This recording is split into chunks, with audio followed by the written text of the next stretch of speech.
ASML stock analysis and price predictions for Thursday. Is ASML Holding stock a buy? I'm going to be breaking all of it down in this brief and short 1 minute video.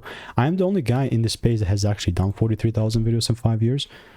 I'm not just doing the reps, I've actually seen what's working and what's not and documented everything on my YouTube channel. And no one else has come even close to doing this amount of videos. You cannot fake effort, you know what I mean? And even this proof here that I called out regarding ASML is quite old, 2 months ago. It's not only like it was 669, I was aiming for like 840. Not only did we reach like 840, I 127 because we saw the break. And on the way up, I also doubled down on the lower time from here, which is also sick AF. How I'm generally looking to double down even more is buy if there is a confirmation. So I'm talking some sort of like a 15-minute shift or something along these lines, because last thing that I would do, mate, to just randomly buy. You know what I mean? So all I'm doing here in the meantime, just waiting for rules.